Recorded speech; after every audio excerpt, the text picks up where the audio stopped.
Hello, good evening. Hello, good evening, teacher. Oh, I can't hear you.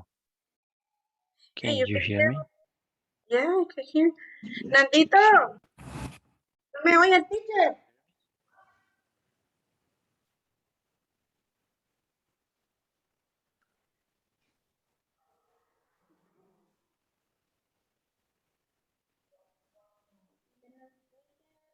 Michael,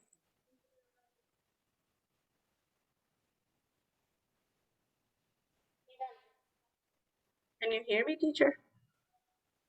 How about now? I cannot hear you. I don't know if it's me or it's...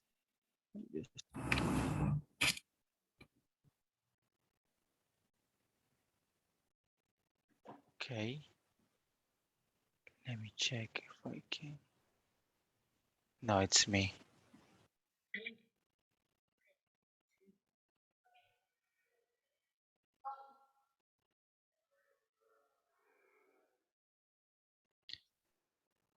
Hello, can you hear me?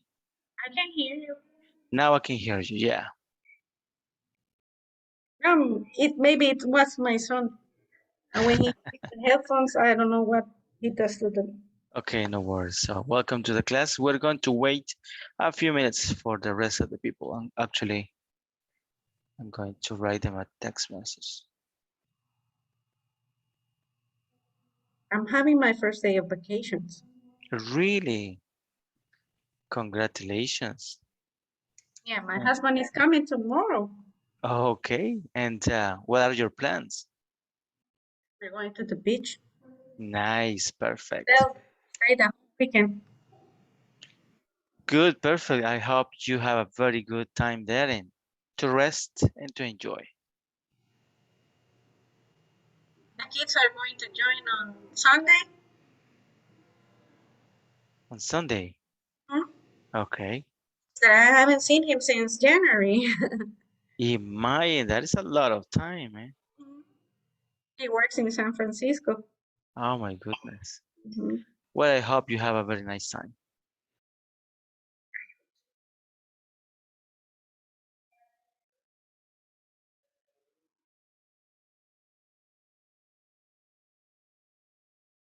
You see, I went to the salon. Nice. You look amazing. You're getting ready already. Good. I'm not going to sleep tonight. You're nervous. I'm going to sleep sitting. Okay. Good. But he's going to be very happy. Sorry? Of course, he will be very happy. Yeah, I hope so. Yeah.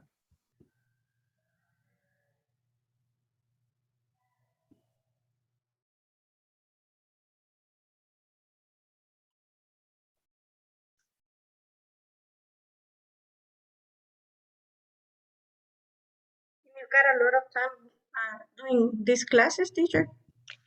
Well, I've been working like this for 2 years now. So I'm very happy. Sometimes it's very tired, but I'm happy and I enjoy being here with you. That's the most important. Yeah, that is true. Most important that you like what you do and that you enjoy. I've been working for the bank for the last 27 years 7 years, that's a lot of time. because I like it, just because of that. Of If course. I wouldn't like it, it would be hell itself. Yeah, no, it's not good to do mind to do all day long something that you don't like. It shouldn't be good. Not at all.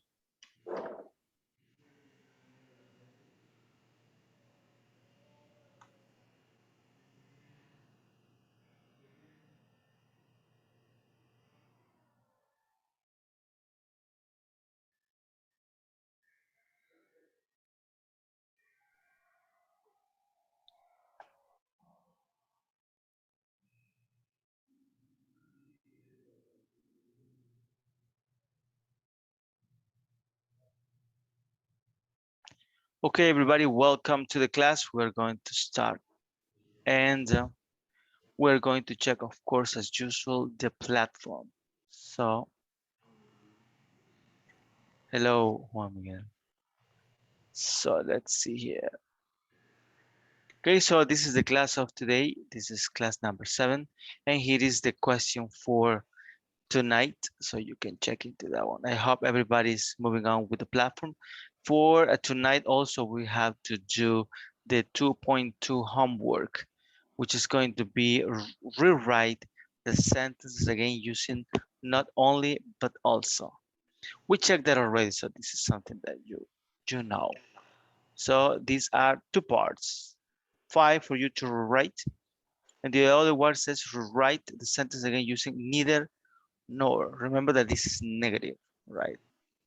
Okay. Also remember that whenever you type here, sometimes there are some errors, right? I haven't tried that yet. I'm going to try maybe tomorrow to see if there is something strange, but try to avoid spaces. Try to, if it's not working, if you send something and you believe that is correct, set the point at the end of the sentence, avoid spaces between the words that are not necessary or symbols that are not the ones that we need to use, and try to send it, okay? If you have any problem, just let me know so we can check into that. And of course, as usual, we're going to check the attendance. Okay, Ada Azucena Cáceres Mendoza. Present, teacher. Good. Ana Claudia González Velázquez. Dani Josué García Martínez. Fernando Marvin González Martínez. Francisco Eduardo Figueroa Mejía. Present, teacher. Good. Heidi Eugenia Salguero de Rivas. Present, teacher. Iliana Giselle Cañas Escobar. Present, teacher. Good. Irene Azucena Cuellar Álvarez. José Marcos Rodríguez Ayala. Present. Good. José Osmin Rivas Navas. Present. Good. José Wilfredo Ayala Sorto. Juan Miguel Bran Mejía. Present, teacher. Good. María Alejandra Barrientos Romero. Ramón Enrique Mata Escobar. Roberto Luis Umaña Orellana. Roxana Iveth Asensio de Mejía. Steven Vladimir Villacorta Rivera. Zuleima Ivonne Moreno de Hernández. Perfect. So we are going to start the class. So let me think. Okay, we're going to watch a little video and then we're going to provide some opinions or feedback about this. Okay, so that's the first activity for today. So let me check.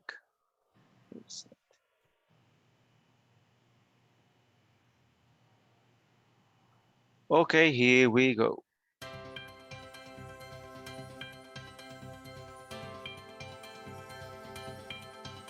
The number one thing that you can do to have a safe worker or a safe workforce is to have a highly skilled and trained workforce. We train for increased productivity, for better quality control, for better results in safety, all of which we've seen since we have been training for the last 5 to 7 years. The return on investment for us is repeat customers. The way to build that customer base is certainty of outcome every time. They can count on you. They only can do that if you have quality people working for you. The companies that don't do that, I'm happy for them because they're not even worthy competitors. Quite frankly, we'll win the work. We build repeat customers by training and having quality help. What you're training someone to do with education is to find a great sense of self-worth and a place where that person can make their best contribution. It's an opportunity for somebody to earn a great living and be satisfied when they come home every day that they've done a good day's work. We train because there's not a ready supply of craft people in the market. We also have found that the people that we train and bring into our company are maybe a little bit more loyal, maybe a little bit more apt to stay. They become part of our culture. We're committed to training because, first of all, it's the right thing to do. You must do it. You want to create a safe, skilled workforce. You do that, you're going to be productive.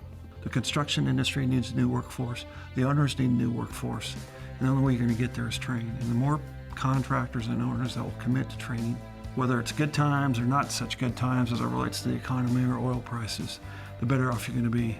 The contractors don't specifically own the craft, particularly in the industrial field. So most of the craft, to even be qualified to go to work for any contractor, has to have some sort of credentials. When you hire a craft person who's going through the NCCER training, regardless of where in the country, the credentials that they've earned are standard. NCCER has created the capability and the resources to train every worker we need for our industry. I'm proud of that.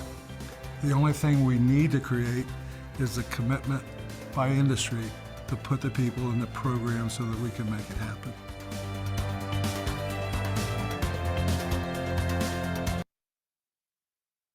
Okay, what did you understand on this one?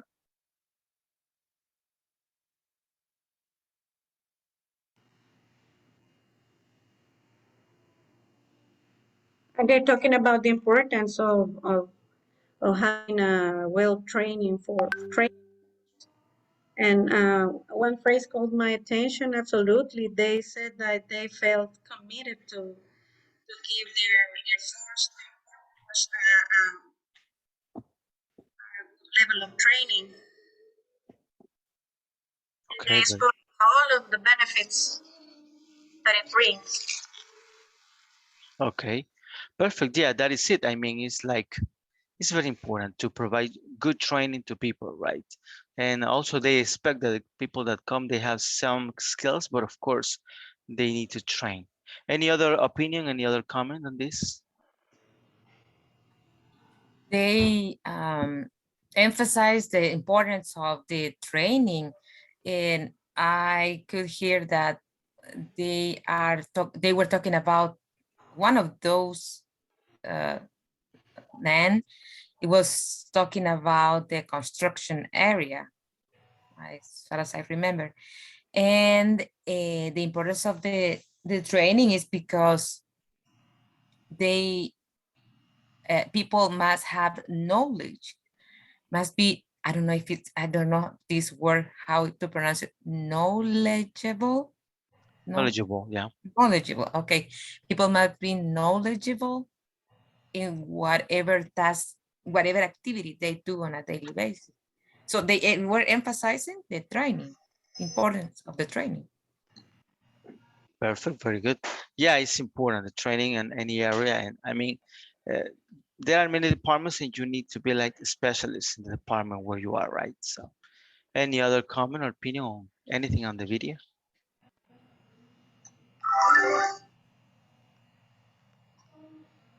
It is the best that can happen to a company to have leaders who think this way. Yeah, I totally agree. That is the best thing that can happen to you as an employee, and that you work in a company like that one, right? So that they care about your skills, so you do your job properly, and also you're happy there. I mean, happy in the way that you work. We were speaking that before, that if you enjoy what you're doing, well, that's it. That's what you're looking to do, right? Many people around the world, they every day go to jobs that they don't like, so that's not good. Any other opinion or comment?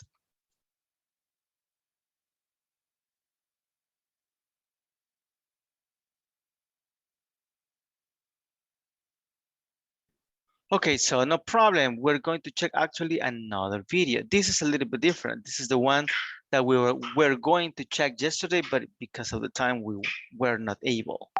So this is about different accents from all over the world.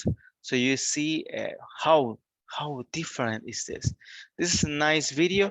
It's a little bit long, but there are many people speaking here. So let's check into this one and let me know your opinions and your comments about this one, which is kind of interesting. So here we go. What up, family? How you guys doing? Guess what? Today's video is very special. Why? Because I asked the best teachers on Instagram to make this accent challenge and to see how they pronounce each of these words. Alright, so I got people from Ireland, from Scotland, from Australia, from New Zealand, from the United States, from Canada, and so on, so on. Guys, let's get the boat running.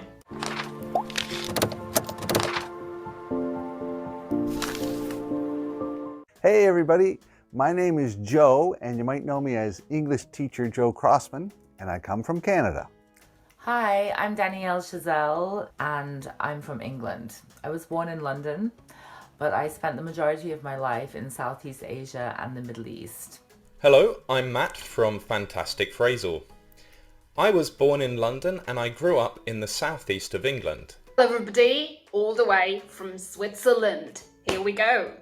Hello, this is Andrew of English Squared, and I am from Alaska, which is on the west coast of the United States. So theoretically, I should have the same accent that you will hear in a Hollywood movie. The only difference is that I have spent the majority of my adult life outside of my country, so my accent may have neutralized just a bit. Hey, it's Teacher Will. I'm from America and I want to pronounce some words for you in English. Hello, I am Rob Wynne from Southeast London. I'm going to read some words now. Hi, my name's Peter Walker and I'm all the way from Australia, and this is how we pronounce these words. Hi, it's Ken from Get English Tips here. I'm a native British English teacher from Scotland in the UK. Hello everybody, my name is David. I'm Indian, was born and raised in Brunei, and I now live in Japan. So English is not my native language, but it is my first and strongest language, and I've been teaching it for about 7 years. Kia ora guys, my name is Iako and I'm from New Zealand. I've been asked from a friend of mine for a small favour to read some English words based on my accent. Alright, so here we go. So there you go. Aunt. Aunt. Aunt. Aunt. Aunt. Aunt. Aunt. Aunt. Aunt. Aunt. Aunt. Aunt. Aunt. Roof. Roof. Roof. Roof. Roof. Roof. Roof. Roof. Roof. Roof. Roof. Roof. Roof. Root. Root. Root. Root. Route. Root. Route. Root. Root. Root. Root. Root or route. Route. Wash. Wash. Wash. Wash. Wash. Wash. Wash. Wash. Wash. Wash. Wash. Wash. Wash. Oil. Oil. Oil. Oil. Oil. Oil. Oil. Oil. Oil. Oil. Oil. Oil. Oil. Theater. Theatre. Theater. Theater. Theater. Theater. Theater. Theatre. Theater. Theater. Theater. Theater. Theater. Iron. Iron. Iron. Iron. Iron. Iron. Iron. Iron. Iron. Iron. Iron. Iron. Iron. Salmon. Salmon. Salmon. Salmon. Salmon. Salmon. Salmon. Salmon. Salmon. Salmon. Salmon. Salmon. Salmon. Caramel. Caramel. Caramel. Caramel. Caramel. Caramel. Caramel. Caramel. Caramel. Caramel. Caramel. Caramel. Caramel. Fire. Fire. Fire. Fire. Fire. Fire. Fire. Fire. Fire. Fire. Fire. Fire. Fire. Water. Water. Water. Water. Water. Water. Water. Water. Water. Water. Water. Water. Water. Sure. Shore. Sure. Sure. Sure. Sure. Sure. Sure. Sure. Sure. Sure. Sure. Sure. Data. Or data. Data. Data. Data. Data. Data. Data. Data. Data. Data, we say data or data, both. Data or data. Data. Ruin. Ruin. Ruin. Ruin. Ruin. Ruin. Ruin. Ruin. Ruin. Ruin. Ruin.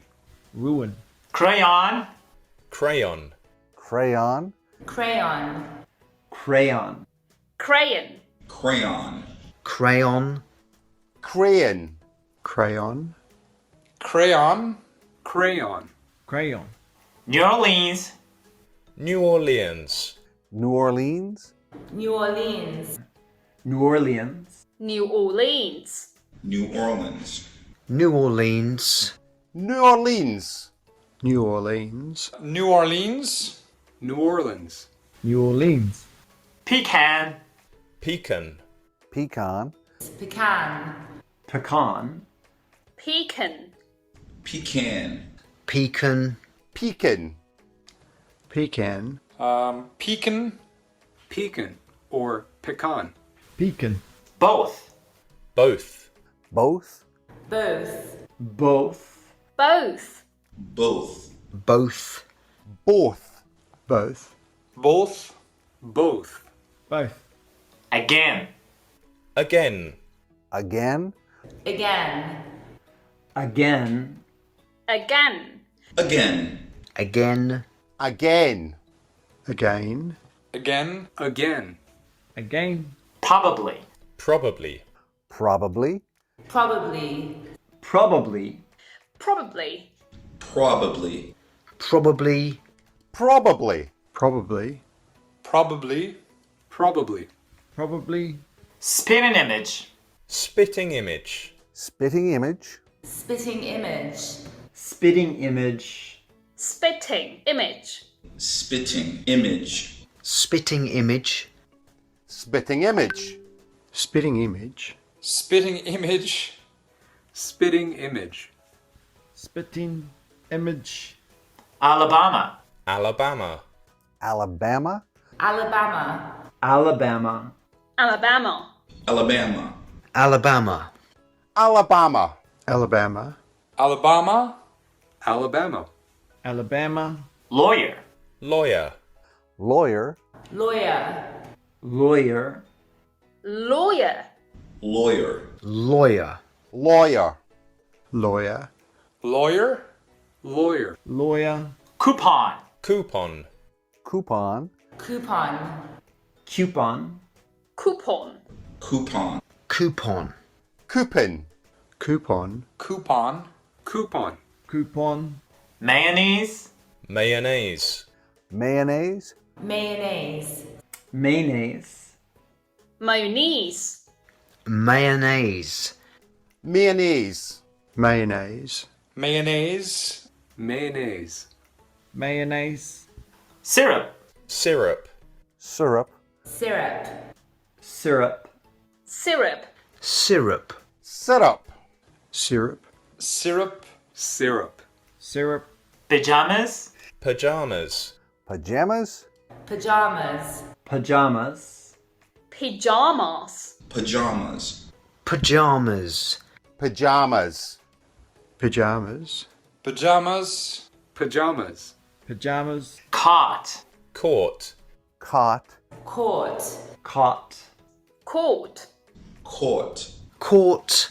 Caught. Court. Caught. Caught. Court. Naturally. Naturally. Naturally. Naturally. Naturally. Naturally. Naturally. Naturally. Naturally. Naturally. Naturally. Naturally. Naturally. Aluminum. Aluminium. Aluminum. Aluminium. Aluminum. Aluminium. Aluminum. Aluminium. Aluminium. Aluminium. Aluminium. Aluminium. Aluminium. And envelope. Envelope. And envelope. Envelope. And envelope. Envelope. An envelope. And envelope. Envelope. An envelope. And envelope. Envelope or envelope. And envelope. All right. I hope you understood all of those. Bye-bye.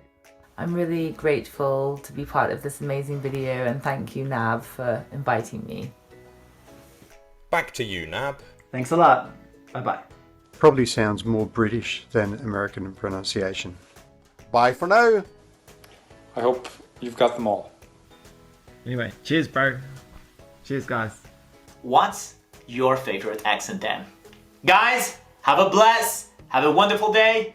Don't forget to subscribe, to like, and to comment. And if you have any other probably word that you will want us to pronounce for you, please just write it down. Guys, you rock. Have a bless. Okay. So your opinion on this one?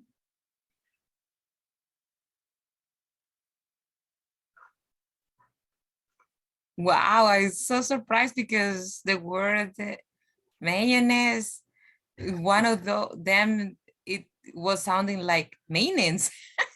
And the other word is aunt. My God. It was a good video. Okay. Yeah, I mean, you can see here that it's not that you are correct or not sometimes, but there are words that are very, very similar, the pronunciation, like roof, right? Roof. I guess everybody pronounced that very similar, but there are other ones that are totally different. So whenever you go to other countries, sometimes you need to understand that the accent that they are using to speak with you, and the pronunciation on different words. Any other opinion on this video?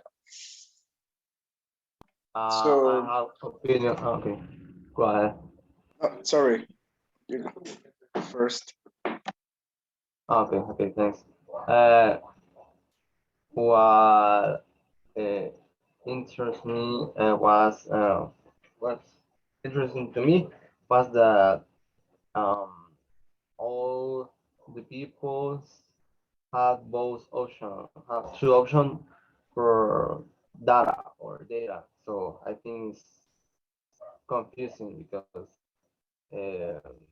it's not like in a country it's said one way, they can use two ways, so it can be a little bit confusing to me.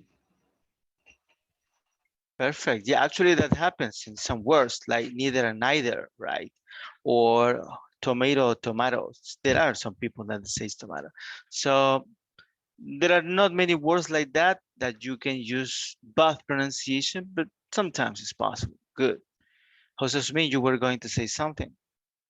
Yeah, so that there are a lot, so that's kind of attempt, so that I mentioned it.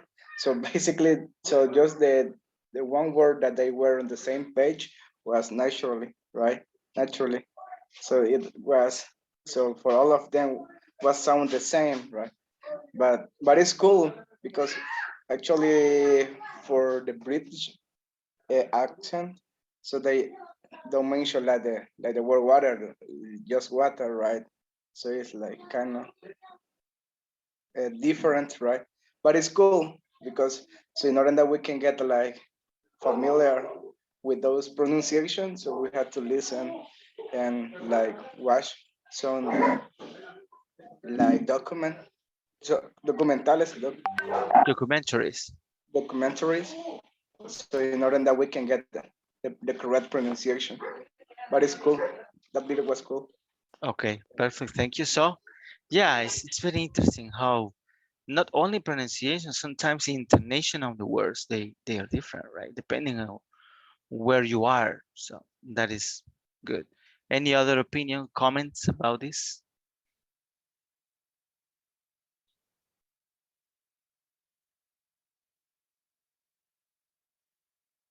It's very interesting, the different forms and accent depends a lot of the country. It's the different words. Yeah, that depends on many things. I mean, I believe that this is very similar to Spanish, right? If you go to Spain, if you go to Uruguay, if you go to Mexico, I mean, it's totally different, right? The intonation, the way they use the words. There are some slangs that are just from that country. Many things might be happening. Good, perfect. Any other comment or opinion?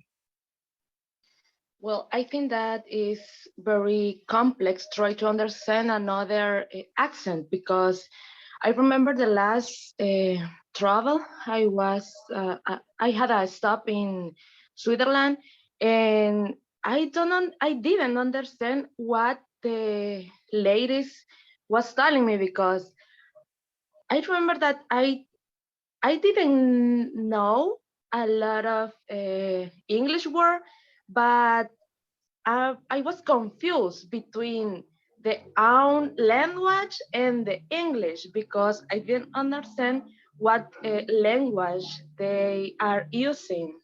They were using with me. So it's really complex, because some accents are very strong. Maybe Switzerland, I think the people are too strong. They have a hard voice, and it's really complex, because we try to pronounce in the best way, but when you are visiting another countries or talking with another peoples in other countries, they have their own special pronunciation, or in other countries says like cantadito. So it's Yeah, really complex. Try to translate the whole conversation, because you always are thinking in Spanish. Try to translate in Spanish when you are talking with someone, but it's complex, because when you are talking with a United States people, it's more complex, I think, because they are using a lot of contractions, and maybe the accent is really quickly. It's good, but it's really quickly, so it's really confused. yeah, you are so right. I mean, there are countries like the one that you were telling, Switzerland. I mean, the Swiss is very similar to the German.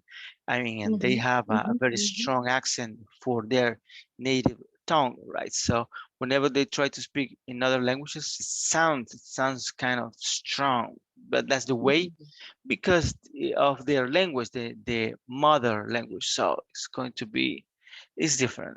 I mean, and maybe in Europe it's a little bit more difficult, because if you go from one country to other country, they have different accents. So it's very complex. Yes. Good. Any other comments or opinions?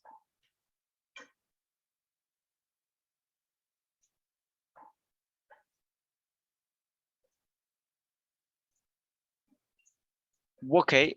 Yeah, sometimes I'm going to bring some videos or some resources like this, so we can also learn a little bit more about English as communication.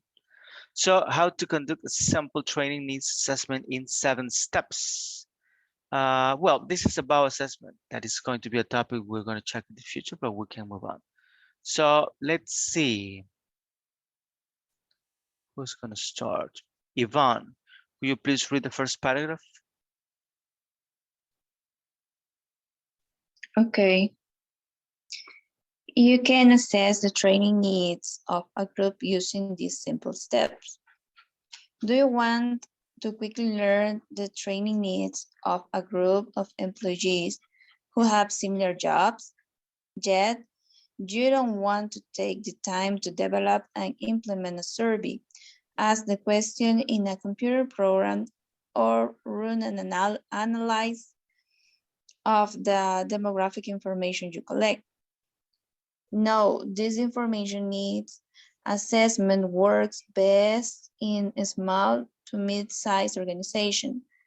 It will give you a quick assessment of the training needs of an employee group. In a larger organization, unless you work with subsets of employees, the challenge is more difficult. You wouldn't, for example, want 50 people in the room identifying their training needs. Perfect. What did you understand on this one? Okay, the assessment is necessary if you want to identify the needs that you have in every group of employees. Definitely. So as we said before, so we're not going to send any kind of training just because, right? We need to identify the needs, the skills that we need our employees to upgrade. So definitely that is one of the most important things that we need to do to assess. I mean, before we settle the training, we need to identify, right, what's going on. Yeah, that's the first step, identify the needs. Definitely. That is like in any regular plan that you are going to do for any kind of situation. First of all, you need to create or check a diagnosis. Okay, so on this. And then says this training, this assessment helps you find common training programs or for a group of employees. So how to assess training is number one is going to be for Heidi. Could you please help me with number one? Sure. The facilitator gathers all employees who have the same job in a conference room with whiteboard or flip charts and markers. Alternatively, if each employee has access, you could use programs like Google Docs or another online shared access service. You would lose some of the immediacies of the more visual whiteboard or flip chart, however. Okay, so that is like the first thing that you need to do to try to identify the way that you are going to request feedback about the things that they need, right? So it's kind of basic, this part. So number two is going to be for Roberto. Are you there with us?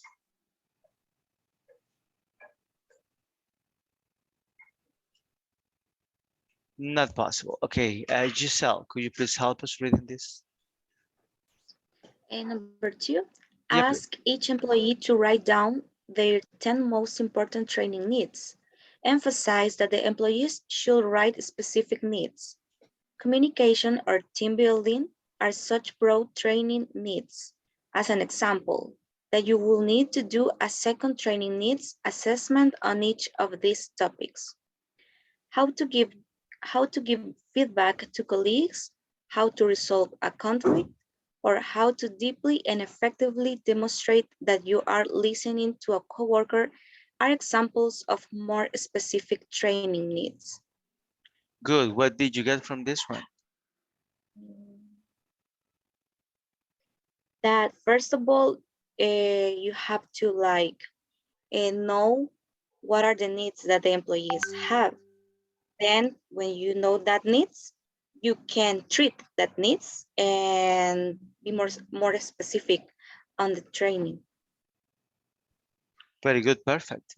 So yes, I mean, one of the most important things in this kind of activities is to listen to the employees, right?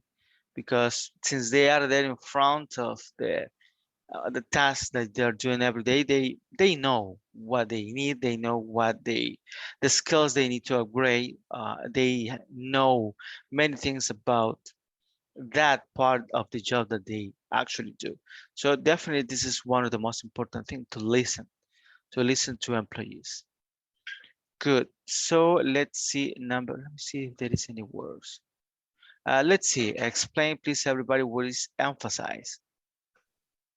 Being specific about something? Be specific, yeah. Good. Let's see. There are no other. Okay. Number 3. Let's see. Francisco Eduardo. Is it possible for you?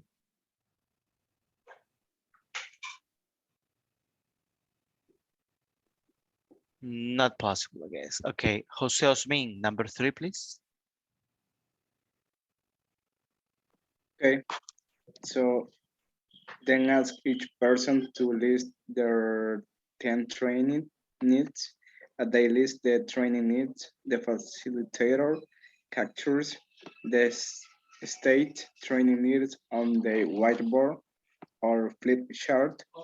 Don't write down duplicates, but to confirm by questioning that the training need that on the surface appears to be duplicate, release an extra duplicate.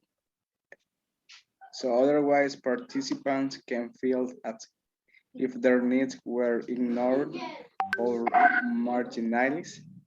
So how can I pronounce? Marginalized. Marginalized. Yep. Okay, what did you get from this one? Okay, let's see.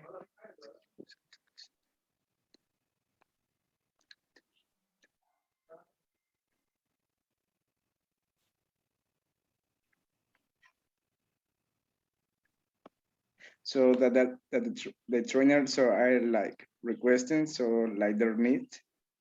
So, but they don't have to like duplicate, so like to mention twice. So just they had to like think about it and don't mention the previous one.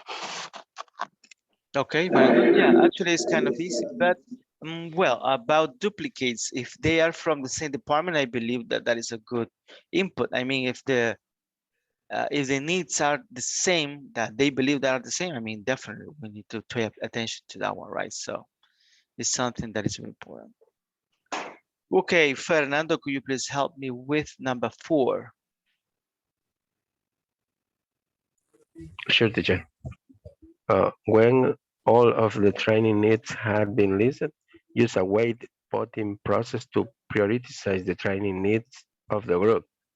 In a weighted voting process, you use sticky dots or numbers written in magic marker, not as much fun, to vote on a prioritize the list of training needs. Prioritize the list of training needs. Assign a large dot 25 points and smaller dots 5 points each.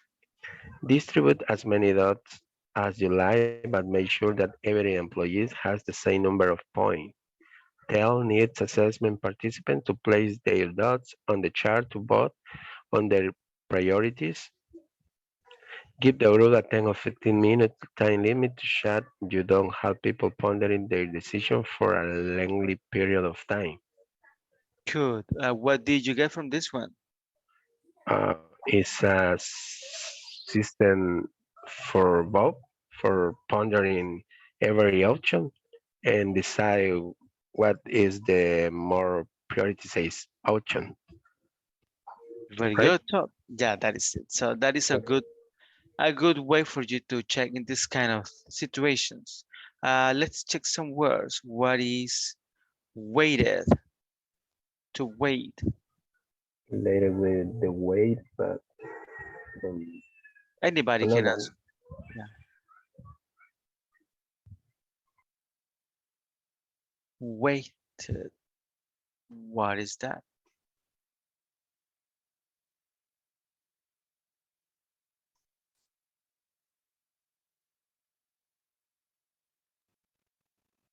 Is it that you're going to take the most voted? Okay, like the most common, the one that is with the most, yeah, points, let's say, or things in the one. Good.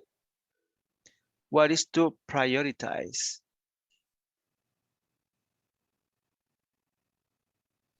Put like in the Separate first line. The most important. Very good. So to identify what is the most important thing that you need to do in this case, the most important training, right? Let's see if there is any other.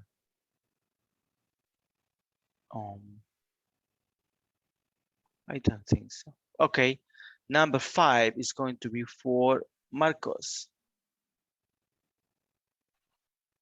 Okay, list the training needs in order of importance, with a number of points assigned as both determining priority as determined by the sticky dot voting process.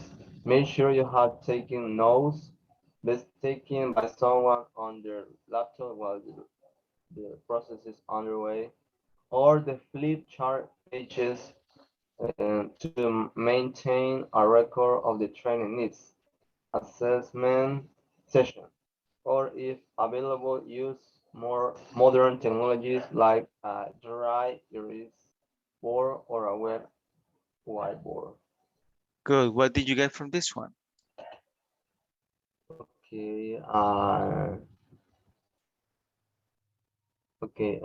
That I understand that we have to when we are doing training, we have to list the needs of the importance in the training, because if, for example, if we start talking about um, any other thing that is not essential for the training, we just are wasting time. So it's not the best option. So we have to make sure that we have to the point, that we go to the point. Yeah, we have to list the needs for the training in order that we have clear the sequence that we have to follow. And yeah, we have to write down or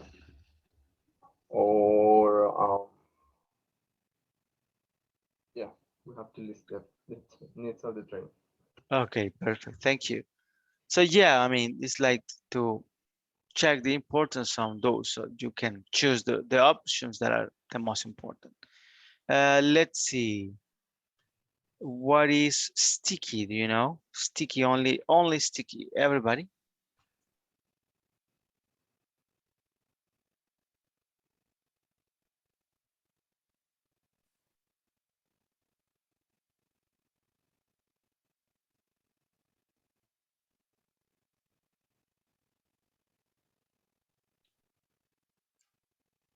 Sticky, what is that?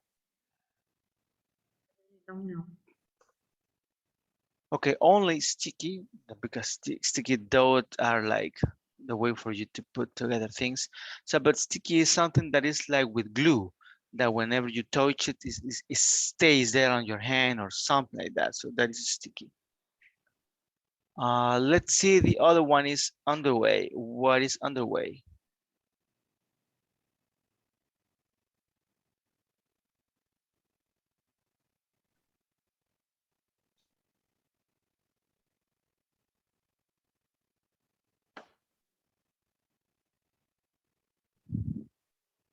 Okay, underway in this sense is going to be like ongoing, in process, or something like that, whenever the action is happening. Okay, what is to flip? Flip off, they say sometimes. Like turn? No. Okay, yeah, to turn, to change, to switch, something like that. Good. And we don't have any other. Okay, number 6 is going to be for, let's see, Roxana. Could you please help me with this? Okay. Take time or schedule another session to brainstorm the needles, outcomes, or goals from the first 3 or 5 training sessions. Identify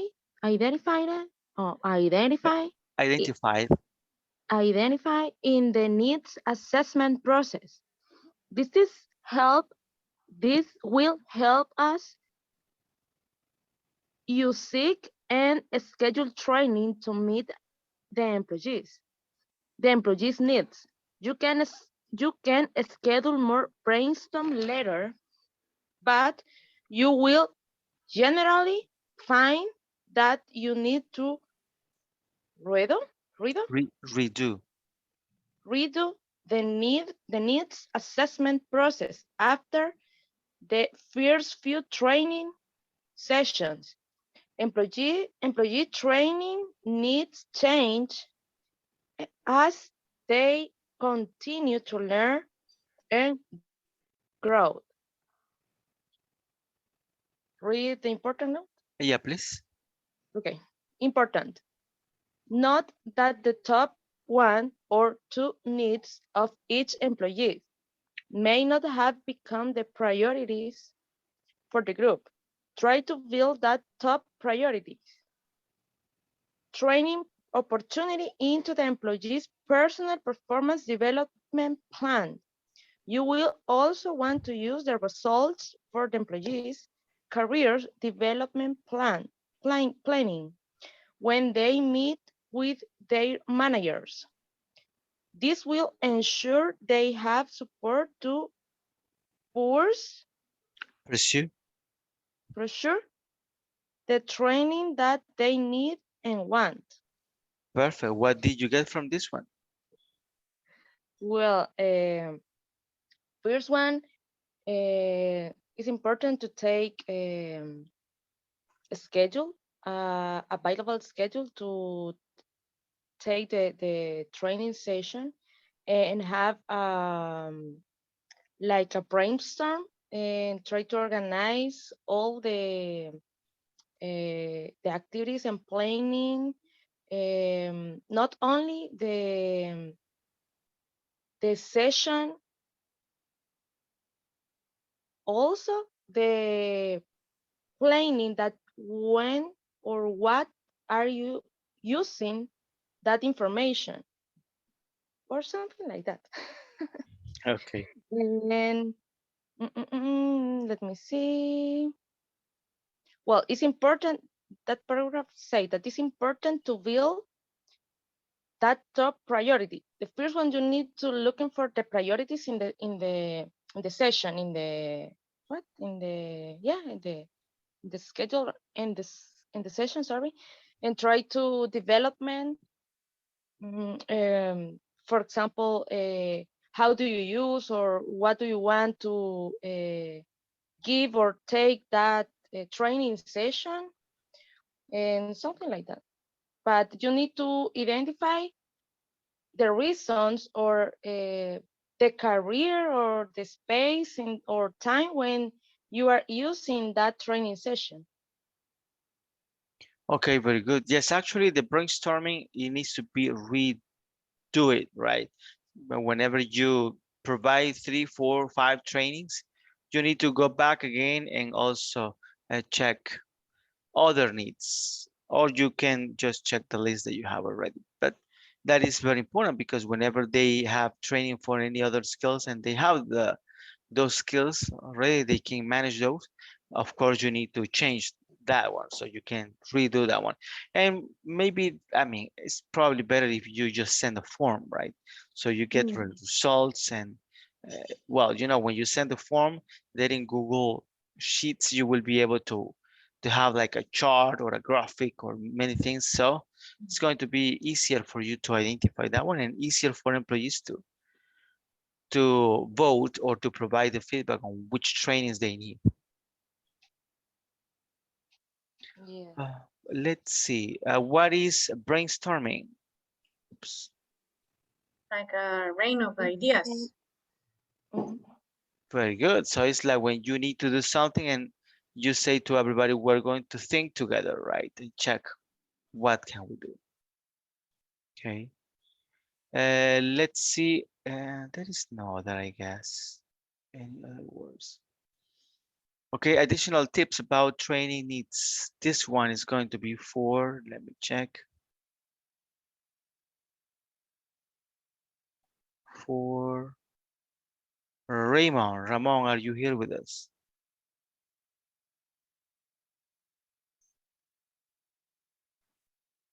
Not possible. Ada Azucena. Hello, teacher.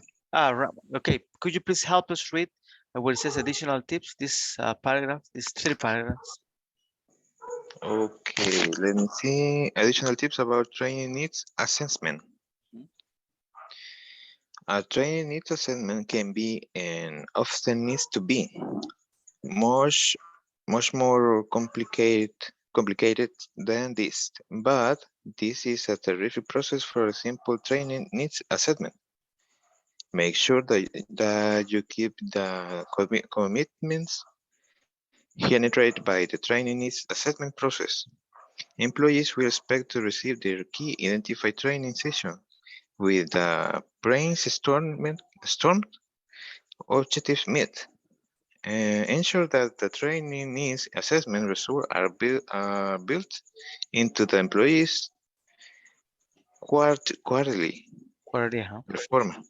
performance development plan. It is important that the employees manager become a co-owner of the employees' ongoing performance development hopes and needs. Very good. And then there is another part. Could you please read the other one as well? Okay, tip, make sure that you are tracking the training and development opportunities that you provide for each of your employees. Shame on you if you fail to follow through. This is how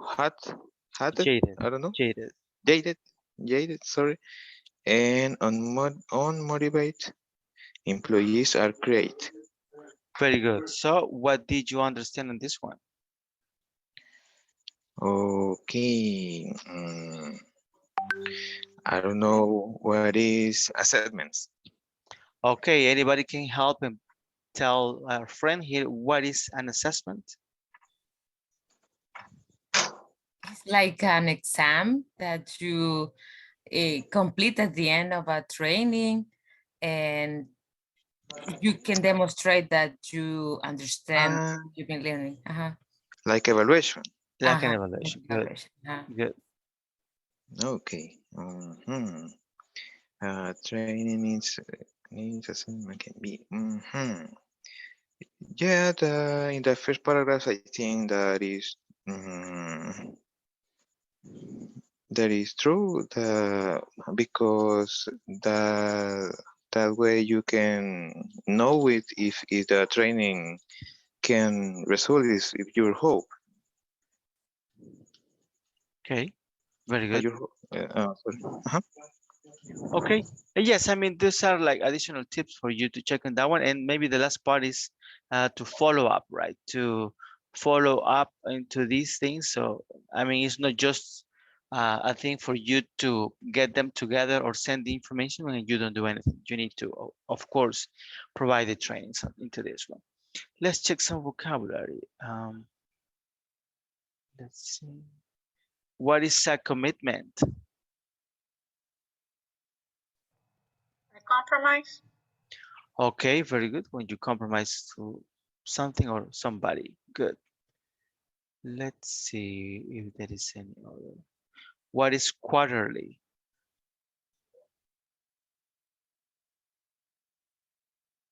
Every 3 months. Very good. Every 3 months. Good. What is hope?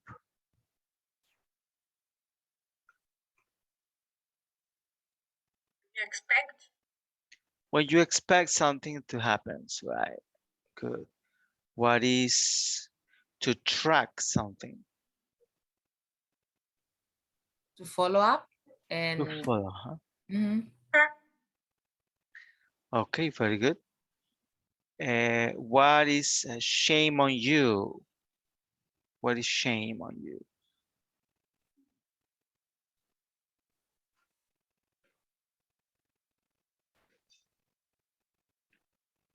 Like embarrassed. Embarrassed, okay. When you don't do your job, right? When you don't accomplish something. Very good. Perfect. The other one is jaded.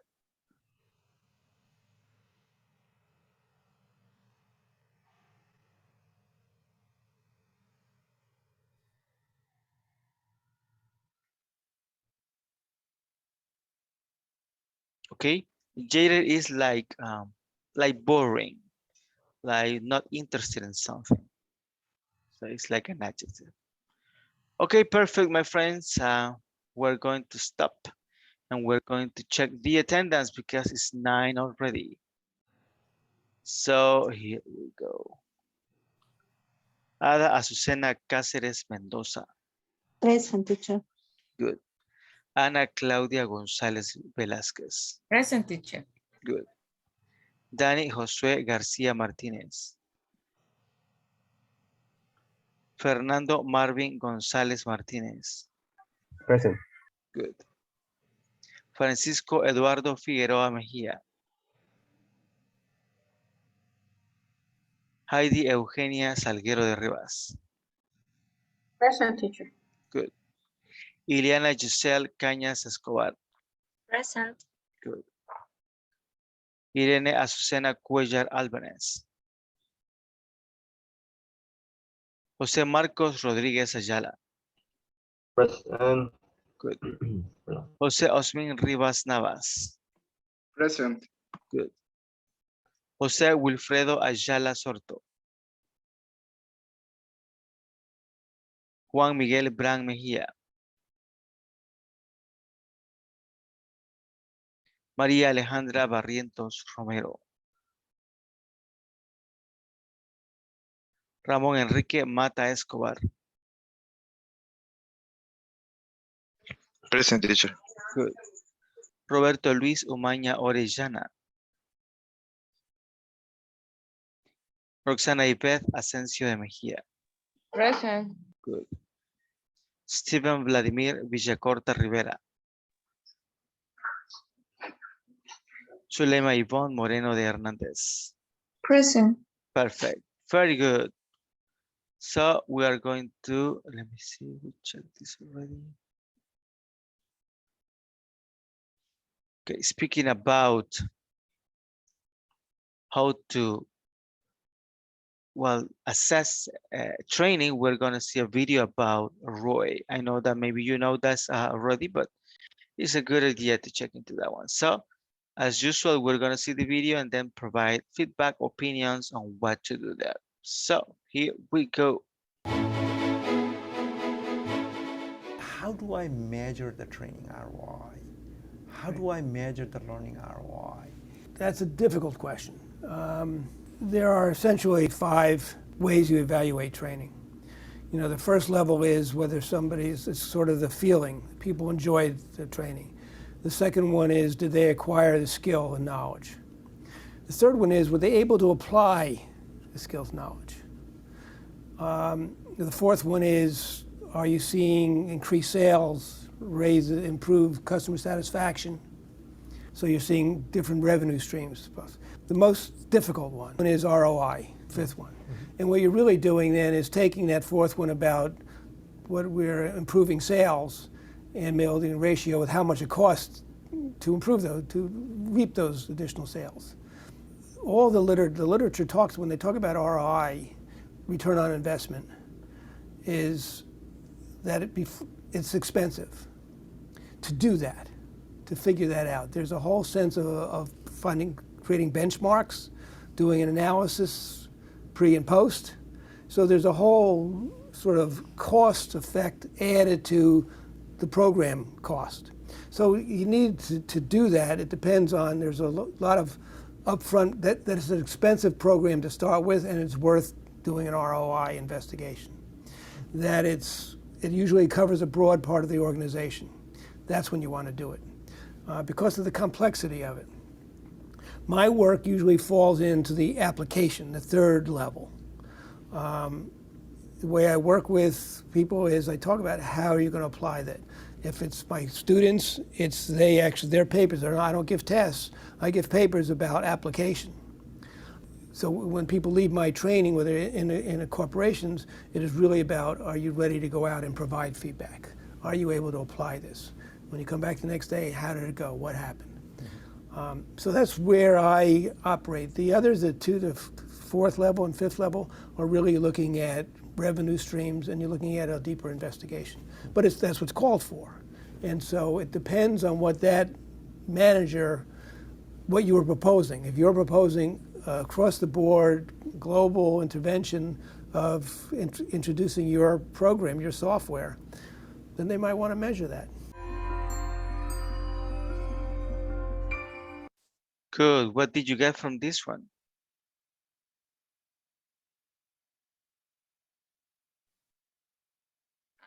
I understand like there are five steps or levels.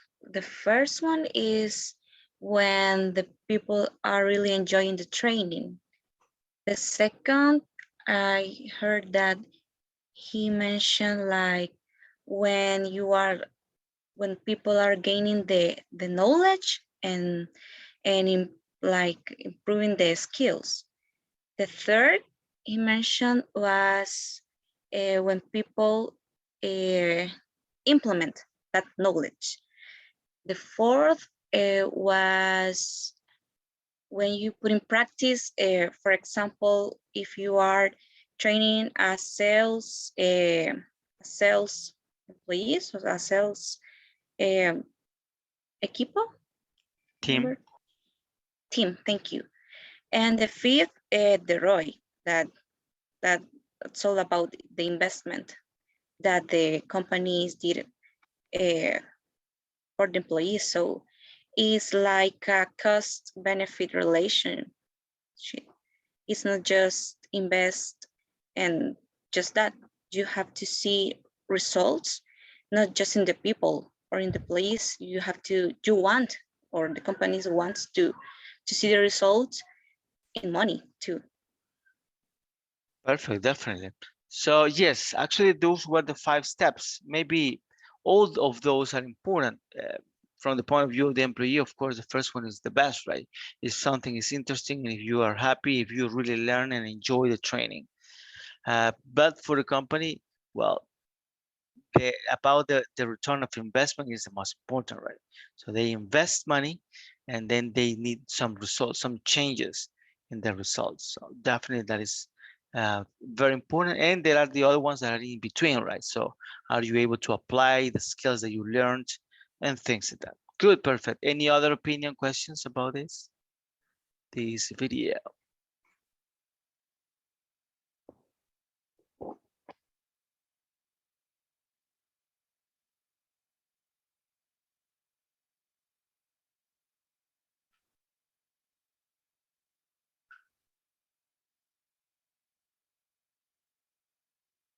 No there. Okay. So we're going to do a little practice that is a little bit different from this, from the one that we are checking right now. So we're going to think on how can we implement, identify, provide a solution for a problem all together as a team. Okay. So let's imagine, let's pretend that you are the new employee, a new employee for the government, of course. And then your objective is to improve the results of the soccer team of El Salvador. So we have a soccer team for the whole country from El Salvador, and we were told by the boss that we need to improve that one and that you need to provide training, motivation, things like that. So what would you do? So you now know what you need to do. You need to improve the results. You need to win. You need to go to the next World Cup in Mexico, for example, that you have 4 or 5 years from now, 4.5, I guess. So what would you do first? Everybody can participate. Today is Friday and I like to speak on Fridays. You said the championship, it will take place around 4 or 5 years? Yeah, it's 4 years and a half, exactly. So it's going to be in 2026, I guess, something like that, in Mexico, Canada, and the US. And then the government hire us because our team has to improve the results. We cannot lose the chance to go to the World Championship. So what do we do? First of all, I don't know nothing of the championship, but what I think is important is to make people study, but also practice at the same time what they are about to perform in whatever area. So it's important for them to have the theory, but at the same time the practice. And first, it's necessary to create a program, like schedule classes, practices, trainings, assessments during all this time. And maybe the ones going to that event maybe won't be the same that started with all the process. I don't know, it's a general idea. Okay, very good, perfect. Actually, you say something interesting. You need to schedule, you need to know, right? So that is a good starting point. But then before that one, I guess we need something else. What would you do? I mean, we are the team. We are together. We're going to make this happen. So how do we start? What do we do? Maybe Okay. Eden. Go ahead. Go ahead. Oh, okay, thanks. And comes to my mind that, for example, we could report or improve the basis category of the national team. And during these 4 years, we could choose the correct ones or from the other countries that have nationality of other nationalities, and choose the good ones and work with them and try to create a plan and follow that plan during these 4 years and have clear what is our style of playing. Okay, perfect. So you mentioned some things that are important. So we have a plan already. So you set a goal, an objective to improve the league here in the country. That is very difficult because we need a lot of money. But we have the money. Let's not worry about that one. So the other thing that you say is to send players to other leagues so they get involved in other kind of games and things. That I believe that is also important. I mean, so now we have two objectives, right? If we improve the league here in the country, we will be able to send players to other countries so they can learn many things. And whenever they play, it's supposed they're going to be good. So it sounds like objectives. Very good. What else do we need to do? You said you were going to say something. Similar to Marcus, maybe to create or motivate or like create a better team. Maybe sometimes changes are not our favorites, but maybe change some of the pieces of the team that are not too good. We have maybe two options: improve the skills of that people that are not too good, or change. It's not easy because it's your team, but if you want to achieve the goal to that goal of the World Cup, yep, you have to sometimes to do some changes that are not easy or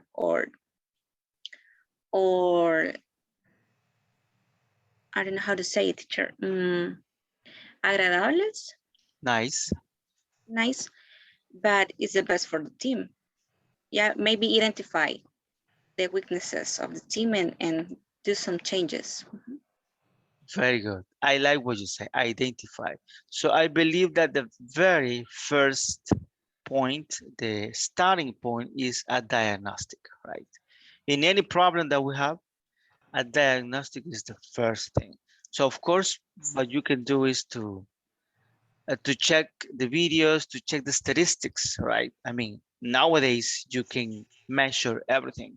How many matters have they run? How many passes were successful? Things like that. How many mistakes they made? And then actually what Eliana Giselle said is very important. Sometimes we need to change people, right? It's not easy, but it's the way it is. I mean, not everybody's going to be willing to do the changes that we're going to do. Okay, I mean that happens even in very big companies. For example, I was reading today that Netflix fired a lot of people for the second time because a lot of people are canceling the subscription. So they don't have the money, they say, of course, and they are reducing the personnel. So that happens. Also, well, I'm gonna listen to you. So I have many opinions, but I'm gonna listen to you. What else do we do?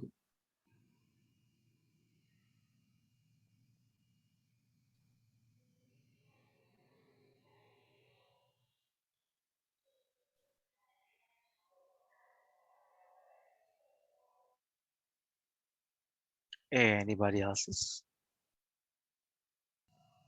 I'm thinking that I totally agree with Giselle in the point that we have to take care of every member of the team, because if you only take care of the best in football, actually, if a team would depend on only one person, maybe Portugal would be the winner of the World Cup, but it's not like that. And when you have a team, every single player is important. Perfect. Actually, that is true. And actually, that is something that I was going to say. I mean, it's not only the players, right? We need to evaluate also the rest of the staff. I mean, the coach, the doctor, the people that messages, things like that. Many people are involved into that one. And yes, there are 11 people playing, but there are many people involved in that one. So we need to identify every person, every role that they have within the team so we can improve everything, right? Every single thing. And another thing that somebody mentioned is that whenever we change that one, right? We change team members. Uh, in my opinion, I mean, there are many people that play very well, but they are not interested in participating into the team because they don't believe. They don't believe the institution is working well. So maybe there are people that play better, but they are not part of any team in the league. So we need to look for more resources, look for more people.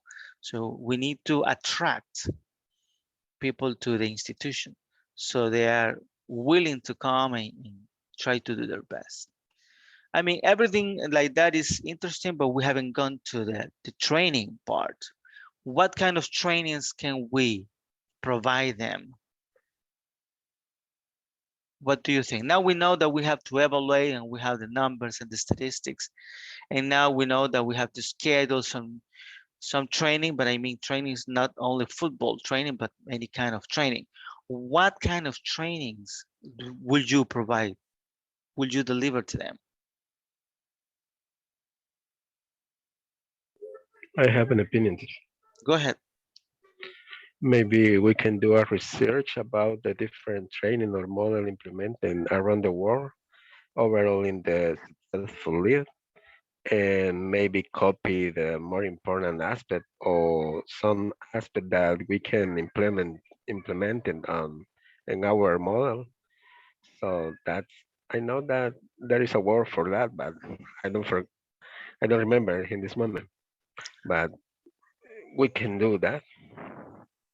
Yeah, it's a kind of benchmarking, right? So we can Right, benchmarking, right? negotiate with the other people in other teams and check if they are willing to be with us. I mean, to exchange information so we can, I mean, improve together. So I believe that is important. And there are many kinds of training. Remember that, I mean, of course, we are not going to teach them Excel, right? Because maybe they are not going to use that, or any other thing that is not useful for them. But let's talk about motivation. How would you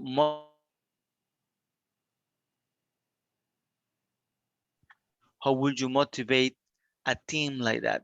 That, I mean, is there, they have the skills, but they don't do, the results are not the ones that we need. So how would you motivate that team?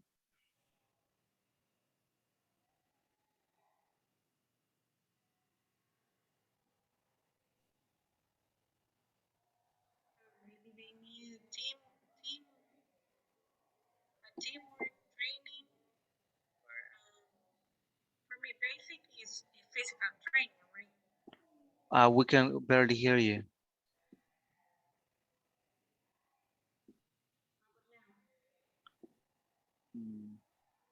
No, I am not able to hear. So I hear your voice, but it's like far away. Really? It's still far away. So it seems that is something in the computer.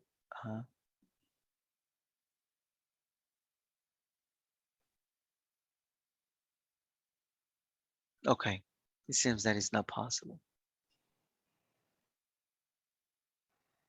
Hello? Now it's better, good. Okay, I was saying that I think for me it's basic physical training, but also teamwork training, and to make them feel identified with the team and with the objective.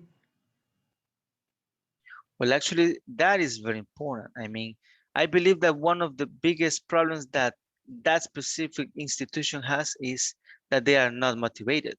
I mean, they go, they do their job, they get paid, they go home, and that's it, right? So they really need motivation. So I have a question for you now that we're gonna finish that aspect. What motivates you? I mean, if you are there in front of your boss and he wants to motivate you, what would you say? I need this, or this is very important for me. What motivates you?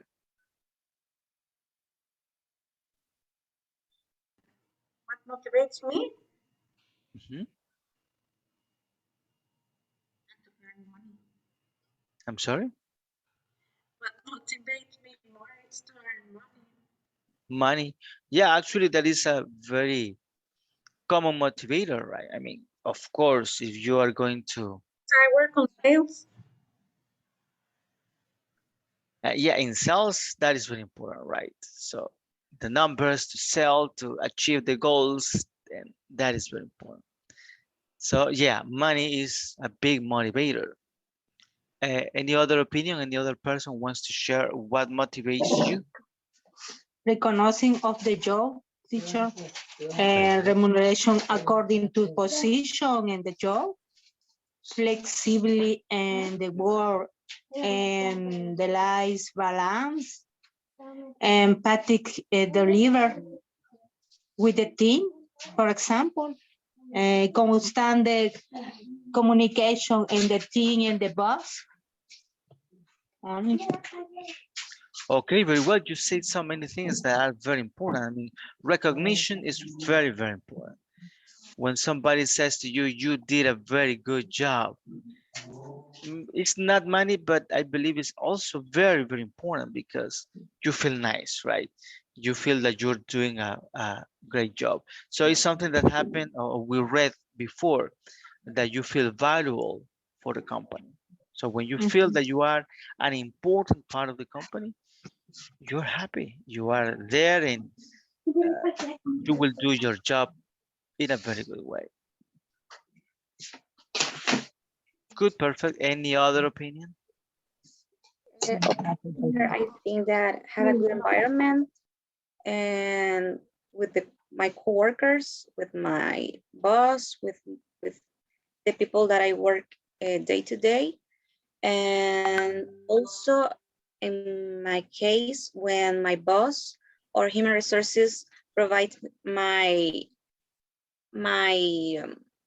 my feedback. And when I see the results and I see that all the work and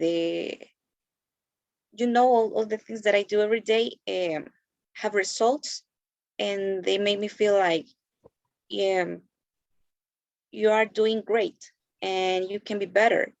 And so I feel value and also feels like I can do more for the company, and I can be a better professional and a better person. That motivates me. Very good. I want to add something. Well, in the account, in the company I work for, they make like an annual event, and always we know they are going to look for international speakers. Players, famous players. I remember the one for this year, it was for a famous American football player. I don't know nothing about that sport, so I don't remember the name of the man, but everybody was so excited because this guy was there. And even though I didn't know nothing about him, I remember the speech he gave. It was like a conversation, like a friendly conversation, like an interview, friendly interview. And he was saying different tips regarding the how they train, the way how they work on a daily basis. And he was emphasizing a lot in I forgot this word, that you must have a schedule for everything. I don't remember the word right now, but he was emphasizing that. And on the second hand, they also invite an international speaker, Dr. Cindy. She wrote some bestseller books and stuff like that. This lady, my God, she's amazing, because while she's talking, she's like cheering up on you, and you feel energy, everything happens. And she was motivating for sales, specifically for sales department. It was good. So every year we are like waiting what they are going to do and everything. It's like people gets motivated because they the client mail gifts to everybody. Of course, in our case, we are not able to get them because we are not in the site right now. We are working from home, but they send a lot of things around the world. And for me, these dates are special because you're waiting, looking for who will be now the guest for this year. And believe it or not, in our department, that event creates a big impact, and always is looking to have mindsets change, and they do it. They achieve what they want to do. That is what happens in my company. Very good, interesting. That happens. I mean, things like that is motivating. I mean, when you are expecting what's going to happen for events like that are unique, that you are going to have somebody that is important, I believe it's going to be very, very nice, very interesting. So many companies can do that kind of activities. And as you said something important as well, the environment has to be good, right? The way that you are working with your team, co-workers, your boss, everybody. So that should be also very, very important. Good. Any other opinion about what motivates you?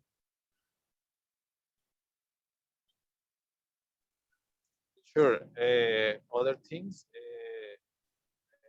maybe opportunity to grow inside the company to get a better position is very important. Is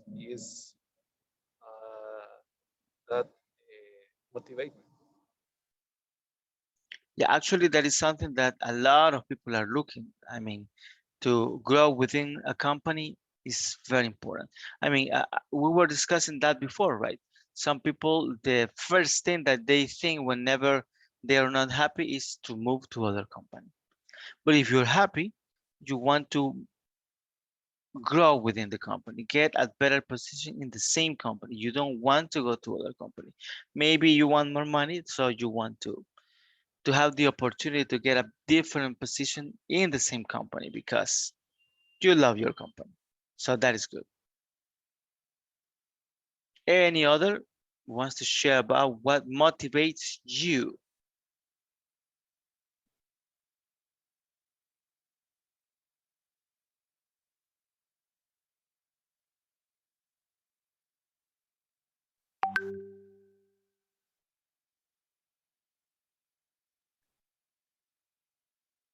No one else.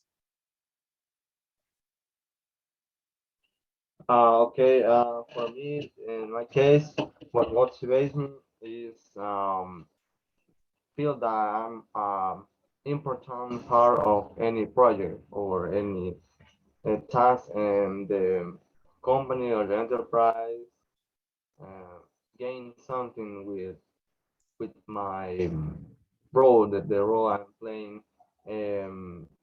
For example, when they assign me new tasks, I feel that I'm important to the enterprise, and I do it with all the joy because I need to be busy, sorry, and when I finish those tasks, it feel good that they um, told me or tell me that I'm doing a great job with those tasks I finished. Yeah, actually that is, oh, go ahead, I'm sorry. Finally, another thing that motivates me is feel that I have good communication with all the team and all the environment, and feel the freedom to talk about any problem or if we are facing any trouble with any situation. We have the good communication, good relationship with all the team to fix the problem and find a solution, and without blame on someone else, because the problem is for the whole group, for the whole team. It's not only just it's not only one responsible of that, because all the team is we have to find a solution. Very good. Actually, you mentioned so many good things. Some companies, they have that one. They have open door policy. So it means that you can go to any department, to any person and speak, ask for help or ask for something or just say something. So that is a very good thing. So you can go and say, you know, I believe I have an idea for this, and then they listen to you. So that is a very good thing. And well, all the rest of the things also very nice. Perfect. Thank you, Marcos. And any other opinion? Any other wants to share?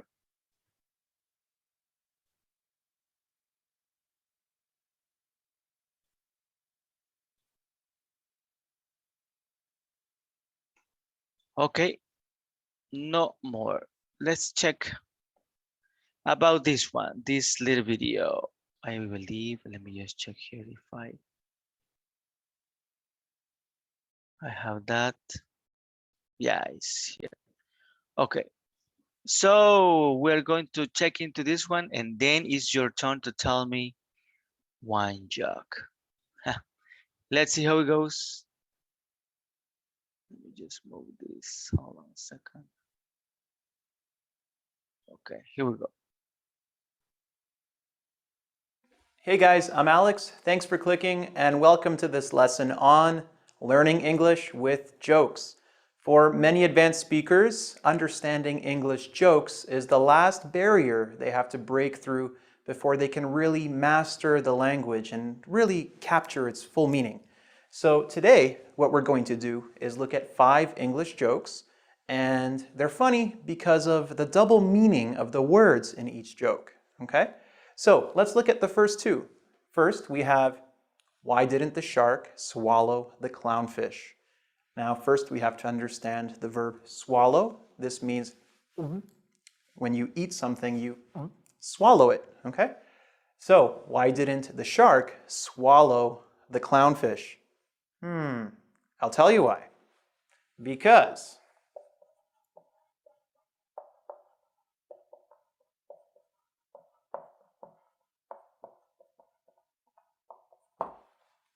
it tasted funny. No? Okay. To understand this joke, we have to understand the double meaning of funny. So, the setup of the joke is, why didn't the shark swallow the clownfish? So you think of a clownfish, you see the word clown, you think of ha ha ha, somebody who makes people laugh. So we have one version of the word funny, one definition, ha ha funny. Funny can also mean strange, not normal. So food can taste funny. So imagine that you're eating at a restaurant, you're trying something new, and you go, this doesn't taste right. This tastes funny. It tastes weird. So the reason this joke is funny is because the double meaning of the word funny in it. The clownfish tasted funny. It tasted haha, it's a clownfish, and strange, right? Like food that is not really normal, tasting funny. Next joke, why was 6 afraid of 7? Why was the number 6 afraid of the number 7? Don't know why? I'll tell you why. Because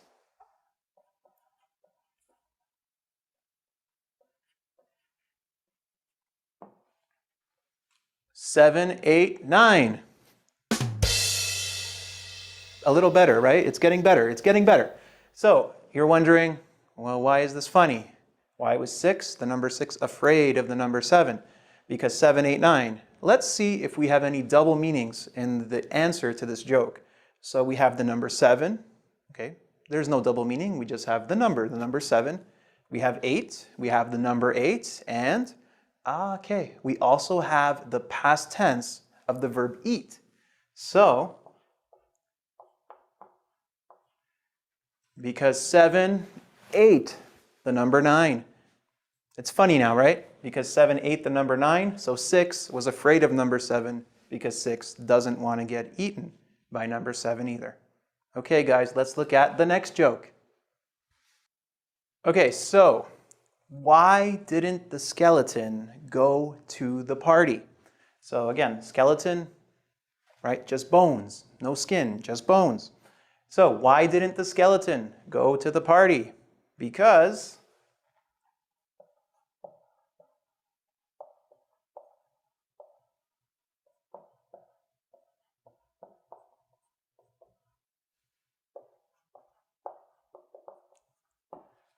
he had no body to go with.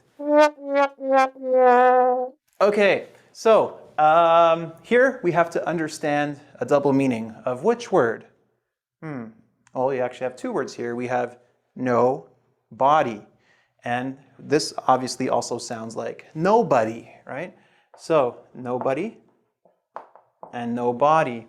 Again, a skeleton only has bones. It doesn't have any skin. It has no body, right?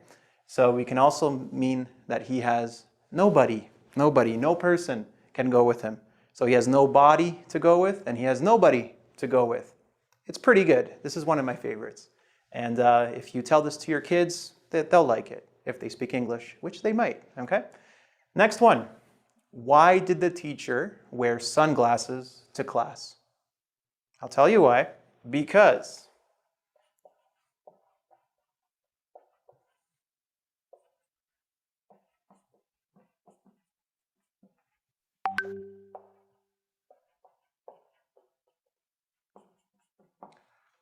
Her students were so bright.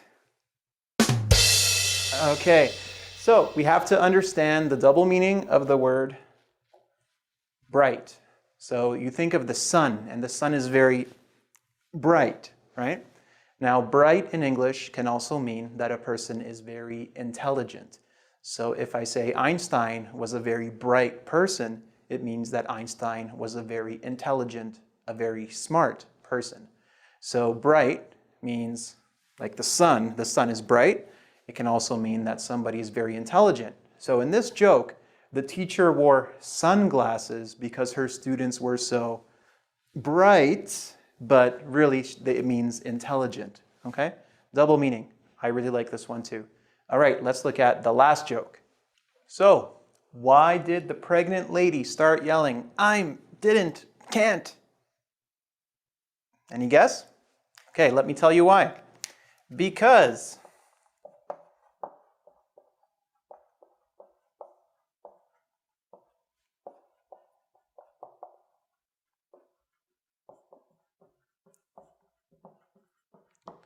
she was having contractions. Okay, so to understand this joke, you have to understand the double meaning of contractions. So contractions are the pains that a woman feels when she's about to have a baby, or maybe many hours before she starts to have the baby. The pain inside the stomach from the back. Anyway, ask a girl, ask anyone who's had a baby, they can tell you the feeling of contractions. Also, the double meaning of contractions is the grammatical contractions of I'm, didn't, can't. So I'm is the contracted form of I am. Didn't is the contracted form of did not. And can't, can, not. Okay? This joke can honestly work with any contracted verb. So you can say, why did the pregnant lady start yelling, shouldn't, wouldn't, couldn't? It can be anything, okay? And the joke, the ending is always the same, because she was having contractions. Now, remember, I didn't say these were good jokes. I didn't say they were funny jokes. To me, they're funny because I'm an English teacher and I like English wordplay jokes like these. If you understood these jokes, you are all the better for it. And I really, really recommend that you use these at a party if you want no friends. Okay, guys, if you want to test your understanding of this knowledge, if you want to test if you remember the ending of these jokes, and if you want to make the kids in your family laugh, you can check out the quiz on angvid.com. Good luck and take care.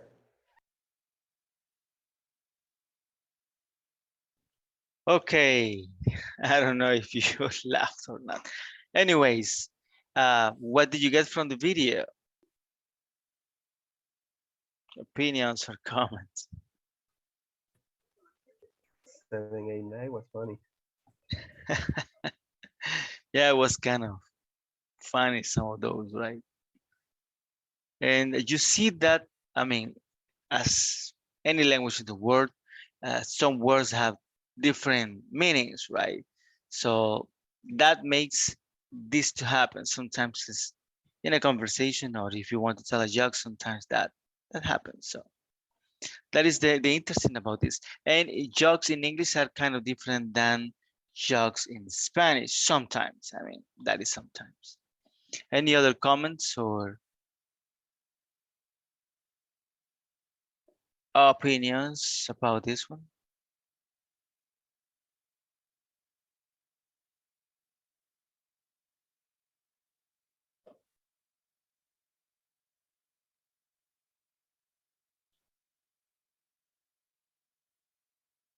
Okay, now is your turn.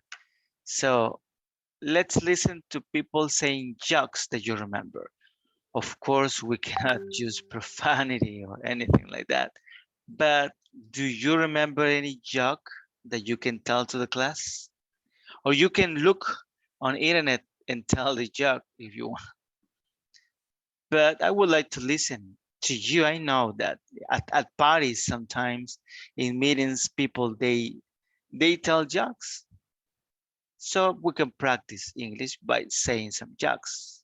Who wants to tell a joke?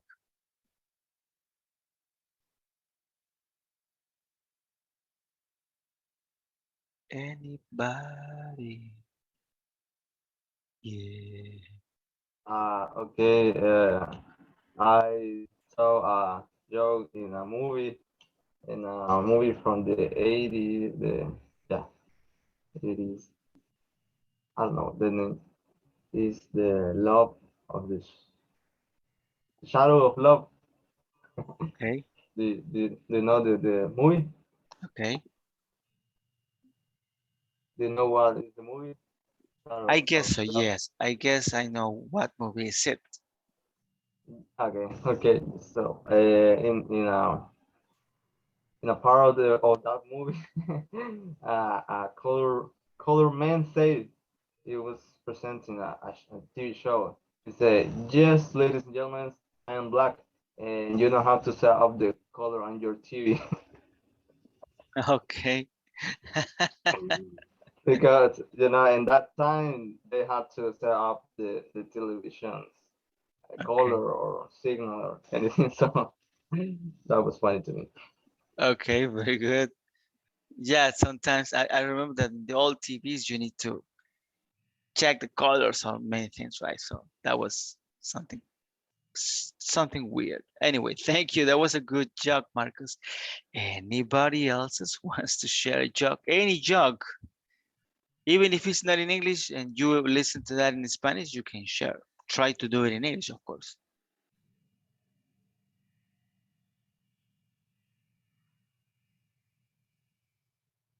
If that something happens, they're not that funny in English. I mean, you can give it a shot. The important part here is to practice English. I found this one that says, why don't scientists trust atoms? Because they make up everything. Okay, very good. That's a good one. Thank you, Heidi. So now we're telling jokes in English. That's good. I want to listen to more. I found this. A man tells his doctor, "Doc, help me. I'm addicted to Twitter." The doctor replies, "Sorry, I don't follow you." That's a good game of Maybe that's a words. good one. Yeah, that's a good one. I don't follow you. Good, that's nice. Anybody else wants to share another joke?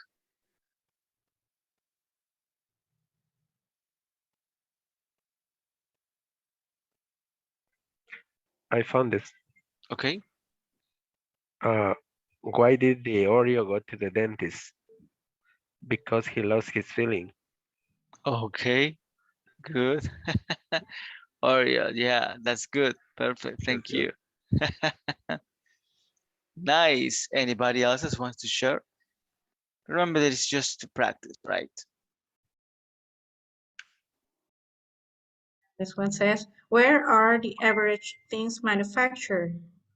The satisfactory. Okay. I never heard that one before. This satisfactory. Okay, good. You see, there are many words that you can play with them so you can make jokes. Nice. Anybody else's?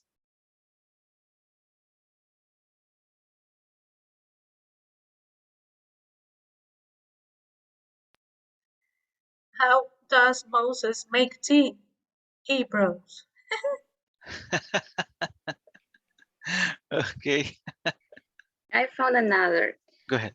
Okay, a ham sandwich walks into a bar and orders a beer. Bartender says, "Sorry, we don't serve food here." Okay, good. So Because, that because it was a ham sandwich. yeah, without self food. Yeah, I got it. Good, perfect. Anybody else have any other? I have other. Go ahead. Where do pencils spend their vacations? Okay. In Pennsylvania. All right. Okay, that's a good one as well. Yeah, that's good. Perfect. Thank you. Anybody else's?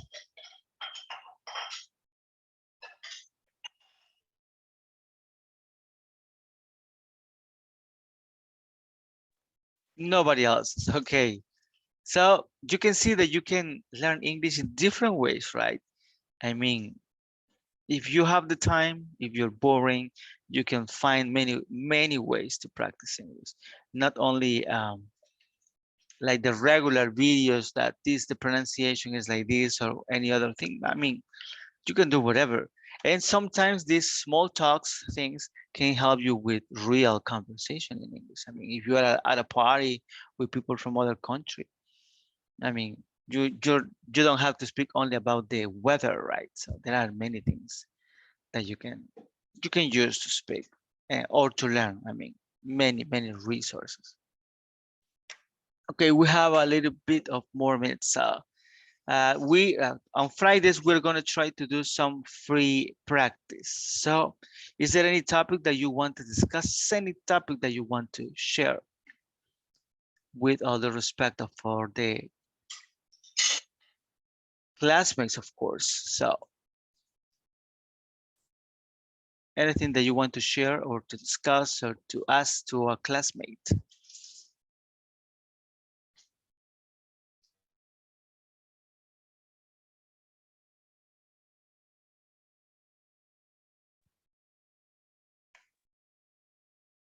No ideas. Okay, so then we're going to do individual practices. It's going to be very easy since we don't know each other. Well, I don't know you. Maybe you know your classmates, but I don't know you very well. Volunteer. Who wants to be the first volunteer?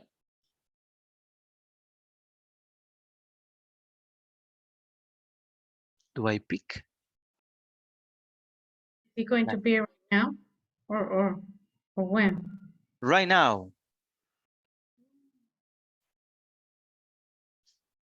Okay, let me pick the first one. I'm used to it. Very good. Perfect. That's nice. So it's going to be like a regular conversation, like, hello, how are you? Fine, and you? Very nice. Perfect. And where are you from? I mean, where do you live? I live in Antiguo Cuscatlán, in Santa Elena. Very nice. And what do you usually do on your free time? In my free time, I spend time in my garden. I love plants and flowers. Yeah, I remember you say something like that. So do you have a lot of flowers, a lot of plants? A lot of plants. A lot of plants. So I guess that whenever you go to a little town, you are looking always for flowers or things like that. A new one. Very nice. How do you call this place where you buy plants? Like a greenhouse. Like a greenhouse. Well, I visit the greenhouse almost every weekend. Imagine. And I say, I'm not going to buy. I'm just go and see what's new or something. But I always bring new plants to the house. That is very good. That's very good. And how much time do you invest in your garden? The whole weekend. My. Have you ever heard that? Well, I don't know if that is true, but maybe you have an opinion of that one. That if you play some kind of music to the plants, they are like happier and they grow. I talk to them, you know. Oh, really? Yeah, it's true. I tell them, if you don't give me any flower, you're going to. Oh my goodness, that is. It's true, and it works. Or if you put some artificial flowers, they give you real flowers. They feel shame. That is a good one. But this is the last one. I don't know if you can see it well. No. Because of the shining of the that is better. Oh, I know that one. My mother used to have that one. Heliconda, beautiful one. Yeah, that is a very strange and very nice flower. That's good. But that is I mean that is big, right? So the plant actually is very tall. Looks like a banana or something. Mm-hmm. Yeah, that is true. But it's very interesting. And it's very interesting how in nature you can find a lot of species, right? A lot of plants and a lot of smells and a lot of colors. It's very interesting.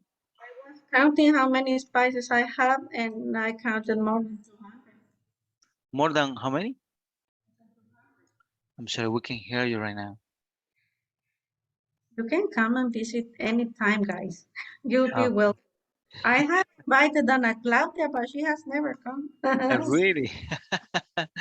Okay. No, I'm not committing to San Salvador yet, but one day I will visit you, my friend.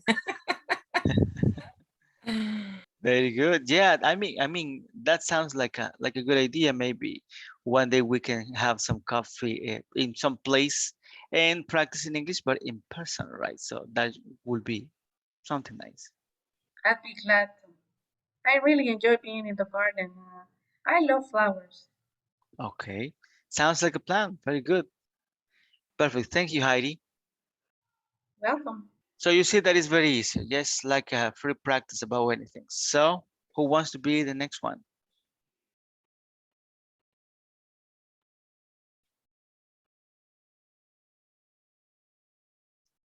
Anybody?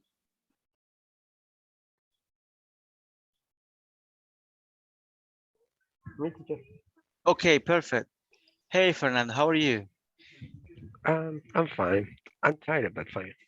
Me too, you know. I'm sleeping right now, but I mean, the class is very nice. I really like to be here with you, but I'm so tired. Anyways, it's almost time to go to bed. Oh, I don't know. Actually, what time do you usually go to bed? Around midnight. Me too. Yeah.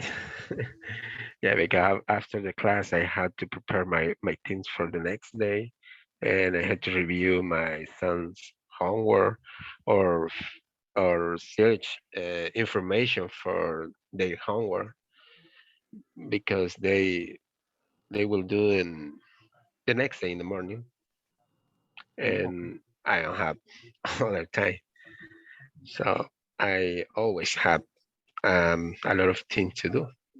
So after the class, I always have other things pending. Yeah, definitely that happens, right? So me too, because I need to upload the video and do many other things. So that's the what it is. And what time do you usually get up? I get up at 4 a.m.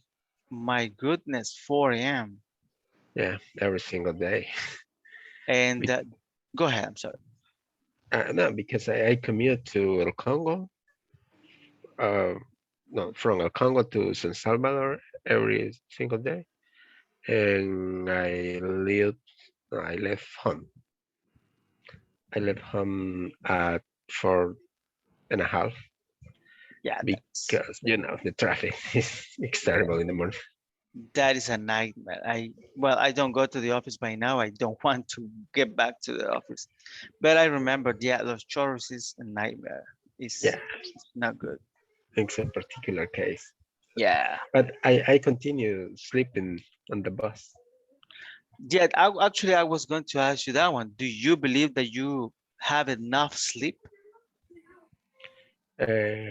Yes, I maybe I used to sleep in that form, but sometimes it's no, the bus have not free chair. Oh, yeah, that is a problem, right? Because you have to be stood up there and Yes, and when the bus comes full, I don't sleep very well, and I miss that 2 hours, around 2 hours I sleep in the bus. yeah, I mean, 2 hours of sleeping, even when you're not that comfortable, but those are important, definitely. Yes, yes. Okay. For me, it's my routine, so I'm used to it. Yeah. And what time do you usually get home from work? Uh, Monday to Thursday, I usually get home at 9 p.m. Very, Around 8:30 and 9 p.m. that is very late. Yeah. Yes, Well, but very that's late. the way it is, right? So here. So you live in El Congo? Yes, in the Congo. Oh, Okay. And you take the bus, the one that is, I mean, in the regular highway, or in the one that is the old one? Not in regular highway. Yeah, a lot of people travel at that time, right? Yes, because sometimes the bus come full, but it's more comfortable commute by bus because you can sleep or Yeah, rest. definitely it's more convenient. I mean, because of that one, and it's a little bit cheaper because if you drive, I mean, that is very expensive. You Yeah. don't sleep, and I mean, the car also is going to. Um, it's not good. It's not good. Definitely, it's better for you to go by bus. Definitely. Definitely. Perfect. Thank you, Fernando. It was a pleasure. Thank you, teacher. Perfect, my friends. So today was Friday, and every Friday we're going to try to do like free practice. Where I'm going to bring some topics sometimes, and sometimes it's going to be like just a conversation, a regular conversation. Okay. So before we finish, do you have any questions? No, teacher. Good. Okay, so I'm going to check the attendance, and we're gonna finish. So, Ada Azucena Cáceres Mendoza. Present, teacher. Good. Ana Claudia González Velázquez. Present. Good. Dani Josué García Martínez. Fernando Marvin González Martínez. Present. Good. Francisco Eduardo Figueroa Mejía. Present, teacher. Good. Heidi Eugenia Salguero de Rivas. Good. Iliana Giselle Cañas Escobar. Present. Good. Irene Azucena Cuellar Álvarez. José Marcos Rodríguez Ayala. Present. Good. José Osmin Rivas Navas. Present. Good. José Wilfredo Ayala Sorto. Juan Miguel Bran Mejía. María Alejandra Barrientos Romero. Ramón Enrique Mata Escobar. Present, teacher. Good. Roberto Luis Umaña Orellana. Roxana Ivette Asensio de Mejía. Present. Good. Steven Vladimir Villacorta Rivera. Zuleima Ivonne Moreno de Hernández. Present. Very good. Perfect. So the 101 of today is for Giselle. And for the rest of the people, my friends, it was a pleasure to be here with you. I hope you have a very good night and weekend. Rest a lot and see you on Monday. Thank Dreaming you. English. Good night, everybody. Night. Teacher. Good night, Good night. everybody. Bye. Bye.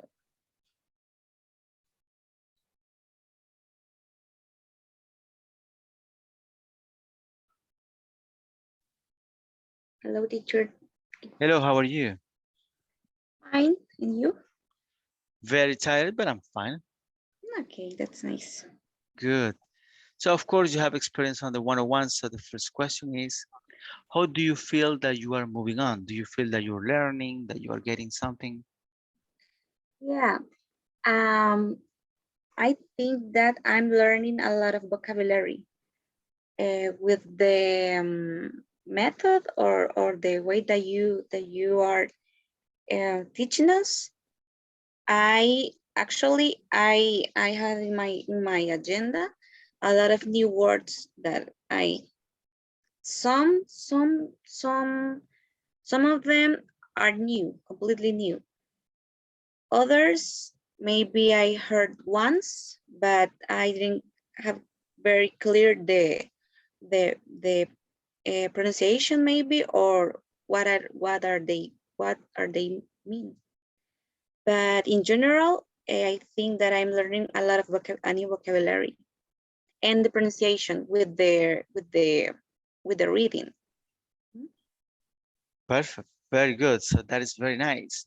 And do you have any questions about anything, about any topic from this or any other module? Mm, no, teacher. No. Clear At as this time, I feel very comfortable with this model and with the last. I started in intermediate level 5, model 5. So with this is my third model, and I feel very comfortable and very happy. I feel that I'm learning a lot, and to be honest, I used to be so afraid to talk in English, and I feel happy that now I'm learning a lot, and I feel more secure when I'm talking with someone, yeah, the teacher or a classmate. And I try to practice here in my house with my sister, my brother, with myself. I talk to myself sometimes, and sometimes I try to practice also the reading, because I think that maybe is a weakness. Mhm.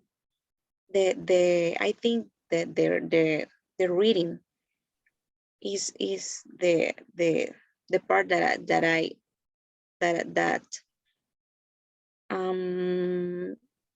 gotta forget the word, that que me cuesta un poco más. That is more difficult for you. More difficult, yeah. But in general, I feel very happy, teacher. Happy and comfortable, and yeah, learning a lot. Very good, perfect. I'm very happy about that one. So, yeah, actually, I was going to ask you I mean, the next question was, which skills do you need to improve in your own opinion? My own opinion, the reading, but maybe I think I identify that sometimes I have the idea, but I don't know how to express it. And I think that is because I don't have the enough vocabulary yet. So sometimes I have the main idea and I stay just with the basic words or something. So I want to go, I don't know, to go más allá, or yeah, beyond, and sounds more professional, more fluent, because yeah, that's the goal. Of course, definitely. Well, actually, to be honest with you, I believe that you have a very good English level. I mean, you speak very nice. The pronunciation is very good. And it's very good that you participate a lot. So that is also nice. Please keep on doing that one. And I believe that you are very close. Yes, I guess that sometimes you stop. I guess that you know the words, but sometimes the structure. I forgot the words. For example, difficult. I know the word difficult, but sometimes in the moment, because I feel nervous, and I forgot the words. Or sometimes happens to me that I forgot the tense. For example, I'm expressing the idea in past, but I tell you the verb in present, for example. And sometimes in the moment I was like, oh, it wasn't it was told. And I recognized that my mistake, and I just try to not to happen too often to me. But for that, I practice, and I try to learn also in my free times new verbs, for example, and how to conjugate that verbs to put in practice in the class. Or sometimes I have to be honest here, talking to you, some tasks that I have to do that are related to my work. It's, for example, my bus insurance. And I don't know, it happened to me once that I have to call to the main offices that are in Luxembourg. That first call was, oh my God, so terrible because it was the last year. And I was so afraid and so nervous. But I think that with the last two models and this model, I feel more secure. And I feel that I can take that kind of calls that sometimes have a lot of words or verbs that are more, I don't know how to say, like formal, or these people use more like technicians words or stuff like that. And you know, I think that I'm on my way to be better, and yeah, try to practice when I have free time. Perfect. Yes, keep it up. I mean, you are doing a great job. Your English is very, very good. Yeah, and since you are practicing a little bit more outside of the class, that is going to help you a lot. I believe that if you start thinking everything in English, I mean, when you are at home, whenever you are going to do something, think in English, and that is going to help you a lot. And of course, if you need help, if you need ask me a question, or if you have any questions, you can chat with me in the group, directly with me, or of course in the class. Okay. Perfect, Giselle. It was a pleasure to be with you tonight. I hope you have a very good weekend and see you on Monday. Thank you, teacher. See you on Monday. Bye. Bye-bye.